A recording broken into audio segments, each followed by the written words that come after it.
E aí a pergunta é, a situação tende a se estabilizar ou vai piorar? Para isso nós temos que olhar para o cenário chinês, né? Tudo está indicando que os chineses vão se movimentar em direção a Taiwan. E aí se coloca um problema que já está sendo discutido pelos países imperialistas, que é o seguinte: um boicote à China nessas condições, como eles fizeram com a Rússia, vai ser muito mais destrutivo do que o boicote que eles fizeram com a Rússia.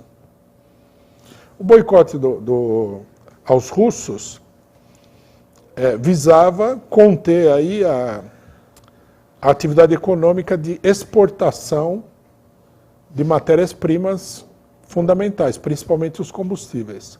No caso chinês, o que nós temos é um conjunto de empresas norte-americanas, muito importantes, as mais lucrativas de todas, cuja produção está substancialmente sediada na China. Essas empresas foram para a China há muitos anos, buscando a mão de obra barata, tá? Buscando baratear a mão de obra. Essa transferência de empresas para a China foi um ataque gigantesco à classe operária dos respectivos países. Quer dizer, você tira aquela indústria dali, muda ela para a China e os trabalhadores ficam sem trabalho. E o trabalhador chinês, que naquele momento, no momento em que isso começou, era coisa de 50 vezes mais barato do que um operário norte-americano e tudo mais, é esse que vai receber o emprego, né, enquanto que os outros vão ficar desempregados.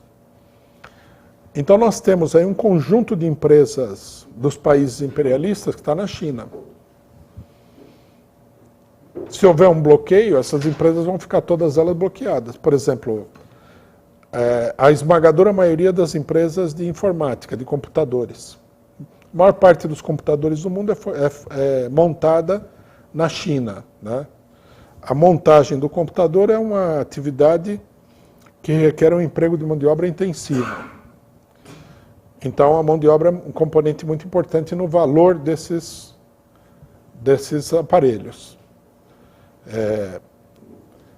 O bloqueio dos chineses, primeiro que faria com que a produção de vários itens de consumo essenciais fosse completamente paralisada. Num segundo momento, o preço tende a subir de uma maneira sideral.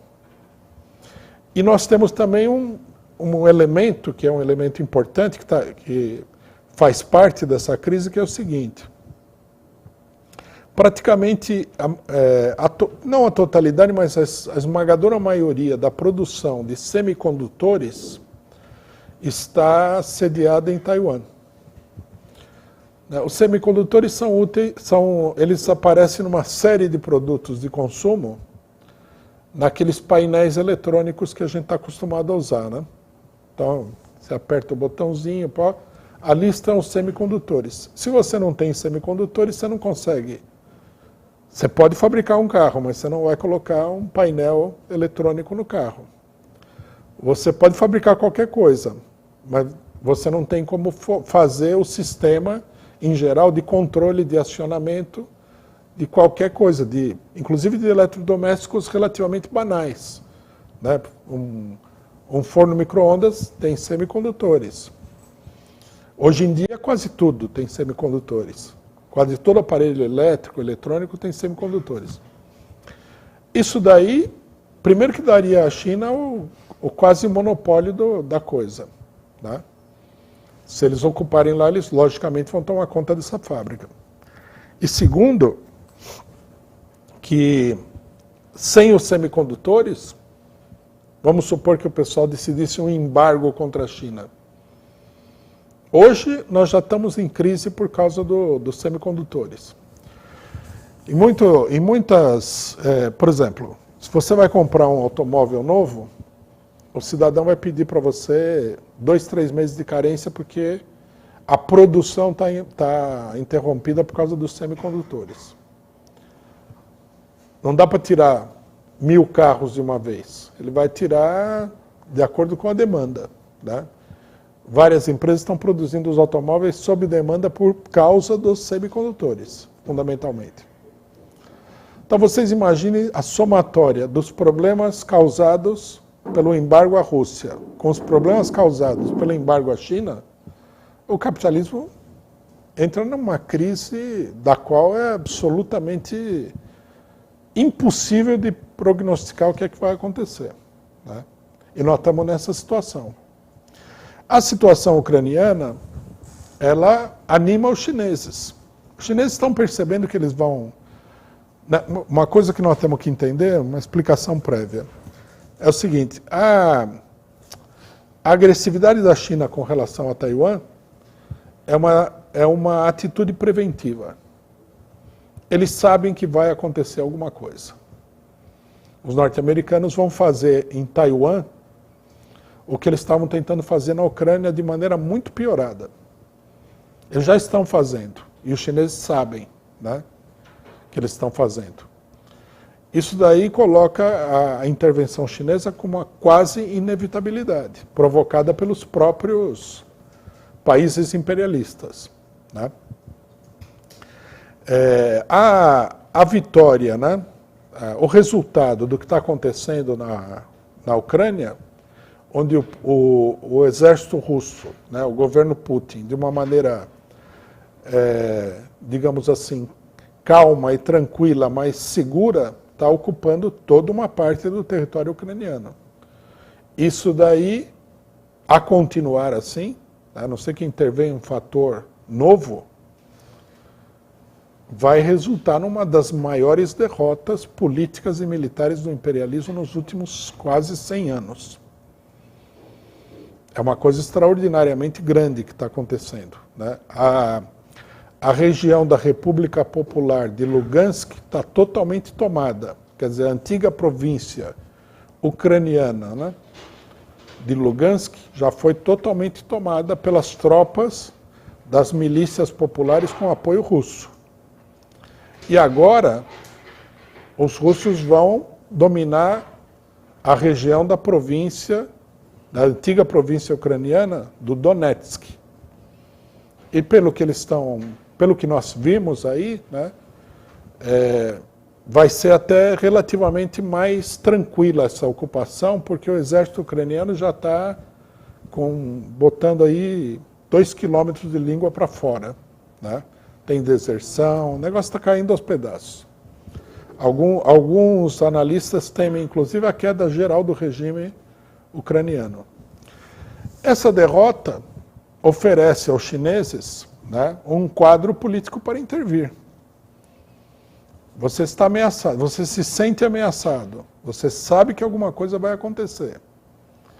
E, ao mesmo tempo, né, o imperialismo sofre essa derrota na Ucrânia, os chineses deverão fazer um movimento aí, em algum momento no sentido de tomar conta da ilha de Taiwan, né? Aqui, inclusive, é uma coisa mais complexa, porque nunca, né, a chamada comunidade internacional reconheceu Taiwan como um país independente. Sempre foi pensado que Taiwan é parte da China, né, que foi artificialmente separado. Sempre foi parte da China. Quem separou isso daí foi o Chiang Kai-shek, apoiado pelos norte-americanos, no final da Revolução Chinesa de 1949. Quando as tropas do Chiang Kai-shek foram expulsas da China continental, elas ocuparam Taiwan e os norte-americanos apoiaram isso daí. Os chineses não se sentiram em condições de enfrentar essa situação na época. Mas não há dúvida nenhuma de que Taiwan é parte da China, né? Então os chineses têm muito mais legitimidade internacional do que aparentemente teriam os russos com relação à Ucrânia, né? Quer dizer, dada essa situação, nós estamos indo para uma desestabilização muito grande da ordem imperialista mundial, né? Isso que o pessoal fala de ordem mundial, a gente deve dizer que essa ordem mundial é a ordem imperialista mundial. Quer dizer, é o domínio de um condomínio de países imperialistas sob a liderança dos Estados Unidos, né, onde participam os franceses, onde participam os ingleses, os alemães, etc. e tal.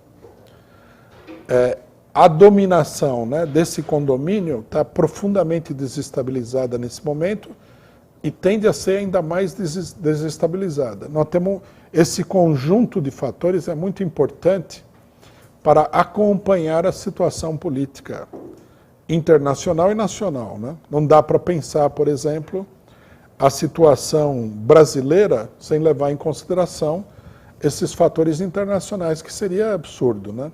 Por exemplo, a gente vê, né, em vários setores aí do PT, assim, eles estão eles estão fazendo a propaganda do seguinte: Lula vai ganhar a eleição, não vai ter nenhum tropeço no meio do caminho, eles nem levam em consideração a possibilidade de tropeço, aí o Lula assume, aí o Lula vai colocar em prática programas sociais.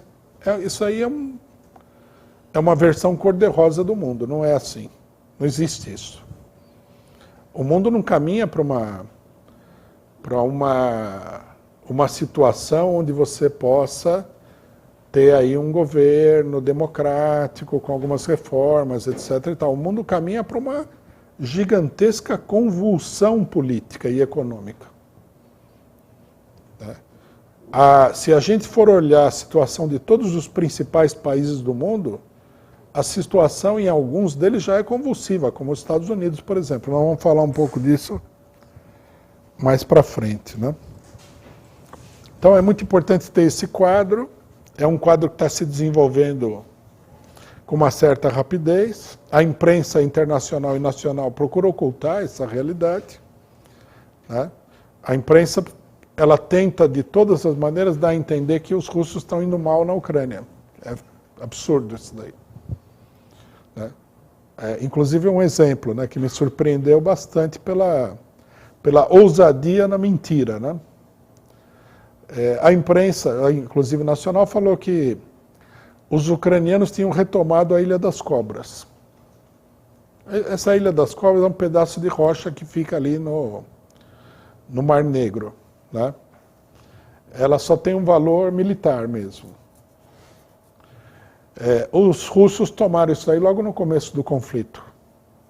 No começo, falaram que os russos tinham explodido a base militar ucraniana e matado todo mundo. Na realidade, os russos deram um ultimátum para a guarnição ucraniana e eles se renderam, porque ficar ali seria suicídio, né? Eles saíram, foram presos, se tornaram prisioneiros de guerra. Agora os russos saíram da ilha como um gesto de boa vontade para abrir um corredor de exportação dos produtos agrícolas ucranianos. Aí a imprensa falou que os ucranianos tinham reconquistado a ilha, o que é manifestamente absurdo. Aí, 2 dias atrás, um grupo de ucranianos, com motivos de soldados ucranianos, com objetivo de publicidade, ocupou a ilha que havia sido desocupada pelos russos e fincou uma bandeira ucraniana ali para filmar, para falar que eles tinham conquistado a ilha. Aí os russos jogaram uma bomba, né, explodiram metade do pessoal e o resto do pessoal fugiu. Então, por aí dá para ver o nível de cobertura da imprensa internacional. Eles querem, porque querem mostrar que o Putin está sendo derrotado. Eles falam em derrota militar, os russos falaram, bom, se o objetivo é a derrota militar da Rússia, então não tem conversa. O que nós vamos conversar, né? E aí os russos vão ocupando o território, né? No que promete ser uma vitória extraordinária dos russos e uma derrota ainda mais extraordinária do imperialismo, né? O imperialismo está meio que, a gente poderia dizer que nessa situação assim, ele está no mato sem cachorro, né? A situação é muito difícil e não há recuperação à vista.